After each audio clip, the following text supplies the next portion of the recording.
میں ایک جگہ بیٹھا تھا، سامنے ٹی وی چل رہا تھا، آواز نہیں تھی۔ میں نے دیکھا ایک نوجوان ناچ رہا ہے، ڈانس کر رہا ہے ساحل پر، اور اس کے ساتھ 10-12 لڑکیاں وہ بھی ڈانس کر رہی ہیں۔ میں نے دیکھا بہت خوبصورت نوجوان ہے۔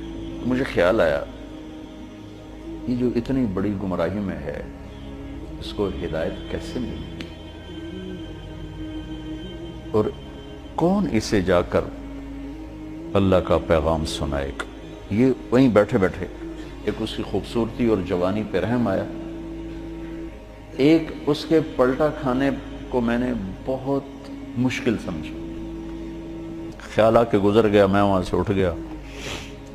کچھ دن اس کا نقش میرے دل دماغ پر رہا، پھر محو ہو گیا، مٹ گیا۔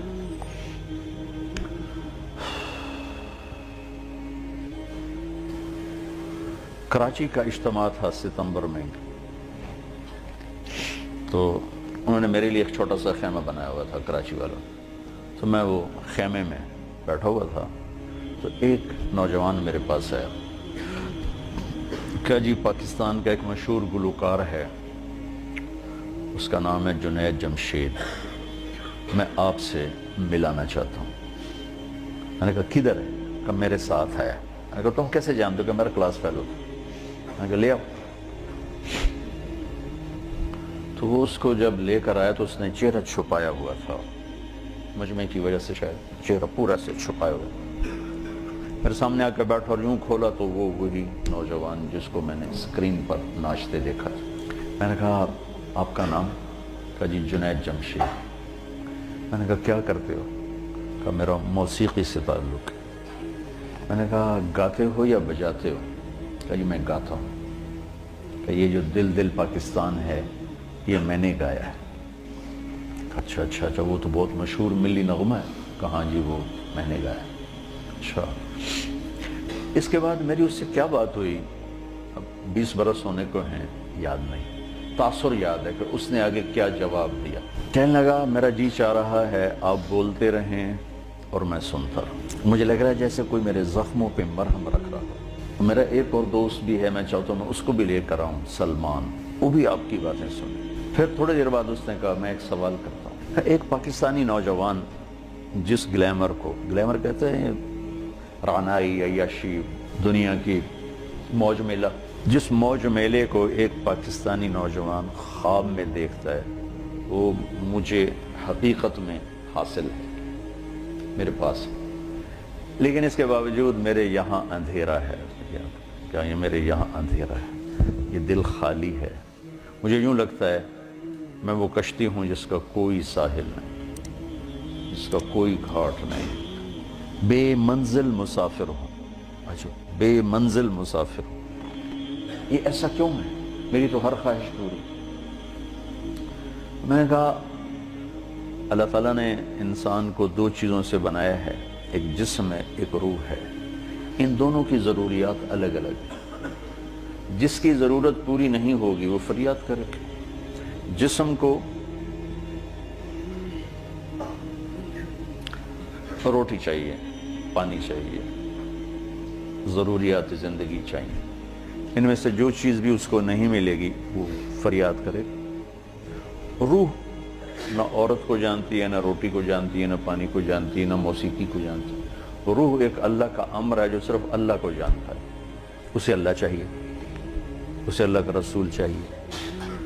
تو جسم کو روٹی نہ ملے تو وہ پریشان ہوتا ہے، روح کو جب اللہ اس کا رسول کا تعلق نہیں ملتا تو وہ پریشان ہوتی ہے، پھر وہ پریشانی ویرانی بن کر جسم پہ طاری ہوتی ہے، پھر ہم اس کو دور کرنے کے لیے اس سے اور بڑی عیاشی میں جاتے ہیں کہ شاید ابھی کچھ کمی ہے، وہاں اس کی بھوک اور بڑھتی ہے، وہ اور فریاد کرتی ہے، پھر ہم اس سے بڑی عیاشی میں جاتے ہیں، پھر اس کی بھوک اور بڑھتی ہے، وہ اور فریاد کرتی ہے۔ اس قسم کا مضمون تھا، اس کو ذرا تفصیل سے تھا پورا صحیح۔ اور میں نے کہا اس کی مثال ایسے کہ درد ہو اس گھٹنے میں اور دوا لگے اس گھٹنے میں تو دوا بھی جا رہا ہے اور درد بھی نہیں جا رہا۔ دوا لگ رہا ہے، درد نہیں جا رہا، کیوں؟ جہاں درد ہے وہاں دوا نہیں، جہاں دوا لگ رہا ہے وہاں درد کوئی نہیں، تو آرام کیسے آئے گا؟ تو یہ بے چینی، کرب، یہ تو روح میں ہے، اور ہم اسے دور کرنا چاہتے ہیں. جسم کی ضرور موسیقی، کھانا پینا، 5 اسٹار ہوٹل، گلیمر، موج میلہ، پروٹوکول، یہ تو سب جسم کی چیزیں. روح کو ان سے کیا سروکار. لیکن جس دن اسے غذا ملے گی، ایک دم منزل بھی ملے گی، راستہ بھی نظر آئے گا، ساحل بھی نظر آئے گا، گھاٹ بھی نظر آئے گا، اور منزل مقصود کا بھی پتہ چل جائے گا. تو یہ ہماری پہلی ملاقات تھی، اور میں نے غالباً کہا کہ آپ کچھ تبلیغ میں جانا شروع کریں، 3 دن لگانا شروع کریں. کہنے لگا میں کیسے لگاؤں، میں تو گاتا ہوں، ناچتا ہوں، ڈانس کرتا ہوں، تبلیغ کس منہ سے کروں گا. کعبہ کس منہ سے جاؤ گے غالب، شرم تم کو مگر نہیں آتی. میں کہا یہ تو دوا ہے. تو پہلے دن دوا کھانے سے آرام آتا ہے. مسلسل دوا کھاتے کھاتے کھاتے بیماری دبنا شروع ہوتی ہے اور اللہ تعالیٰ اسے ٹھیک کر دیتا ہے. یہ دوا ہے، تم شروع کرو. اس کو سوچو مت کہ میں ناچ رہا ہوں، گا رہا ہوں، چلو ٹھیک. کوئی قبولیت کی گھڑی تھی اس نوجوان کی، اس نے 3 دن شروع کر دیا. یہ جمشید اس کا کلاس فیلو تھا. یہ اس کو سب سے پہلے سلام دعا، یہ تبلیغ میں لگا، پھر اس کو اپنے اس کا خیال ہے، اس کو ملنا شروع کیا. پھر ایک جگہ پر آ کر وہ رک گیا، آگے نہیں لے جا پا رہا. تو اللہ نے اس میں مجھے ذریعہ بنایا، مجھے ڈالا.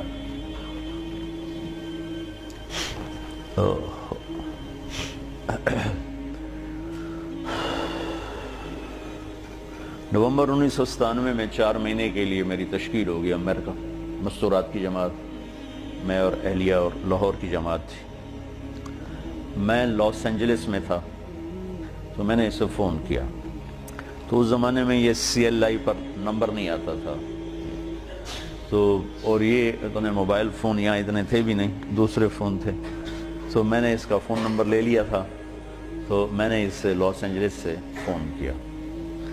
کہنے لگا آپ کہاں سے بول رہے ہیں؟ میں نے کہا میں امریکہ میں ہوں، لاس اینجلس میں. کہنے لگا نہیں، میں کہا وہیں سے ہوں. کہا قسم اٹھائیں، قسم اٹھائیں. میں نے کہا چھوٹی سی بات پہ کیسے قسم اٹھاؤں؟ کہا نہیں یہ بہت بڑی بات ہے. میں نے کہا کیوں؟ اب میں ساری دنیا پھرتا ہوں، کبھی اپنی بیوی کو فون نہیں کیا، اب مجھے فون کیسے کر رہے ہیں؟ میں نے کہا یار تم سے محبت ہو گئی تھی، اسے فون کر رہا ہوں. بس اس ایک فون نے نا اس کے دل میں میری محبت ڈال. میں جب یہ حج پہ جاتا ہوں، میرا 60-70 ہزار روپیہ صرف فون کا بل ہوتا ہے. 3000 تقریباً ریال میرا ہر سفر میں 15-20 دن میں میرا فون کا ہوتا ہے، کہ میں ایسے ہی فون کرتا رہتا ہوں. وہاں کا فون وہ ہزاروں بیانوں سے بڑھ کر ہوتا ہے. بیان تو چھوٹی سی چیز ہے. مولانا صاحب رحمۃ اللہ علیہ فرمایا کرتے تھے کہ تبلیغ میں بیان کا اتنا ہی حصہ ہے جتنا جسم میں زبان کا. 6 فٹ کے جسم میں 5 فٹ 10 انچ 8 انچ کے جسم میں 2 انچ کی زبان ہے. اتنا ہی تبلیغ میں زبان کا حصہ ہے، بول کا، بیان کا. مطلب لوگوں کو دل لینے کے لیے پتہ نہیں کیا کیا جتن ہے. تو اس پر اتنا اثر ہوا اس بات کا کہ انہوں نے مجھے امریکہ سے فون کیا. تو پھر میں اسے پورے سفر میں فون ملاتا رہا، اب یہاں ہوں، اب یہاں ہوں، اب کیا حال ہے، اب کیا حال ہے. تو اللہ نے اس کے دل میں میری محبت ڈال دی. پھر وہ چلے کے لیے نکلا. پہلے اس نے چلے لگایا، 3 چلے نے چلے لگایا.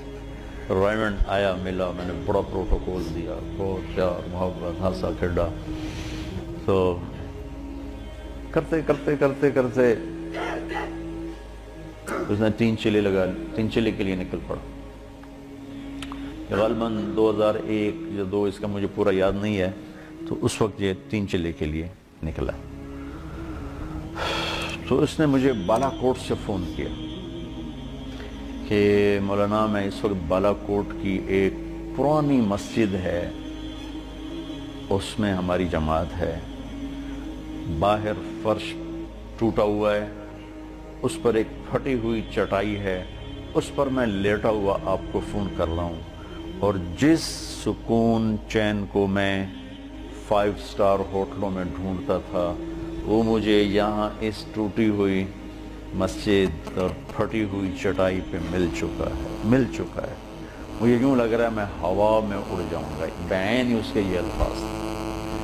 تو میں نے کیا جواب دیا یاد نہیں، لیکن غالباً میں نے یہی کہا کہ اب روح تک اس کی غذا پہنچ گئی تو موج ہو گئی. یہ اس نوجوان کا ابتدائی سفر.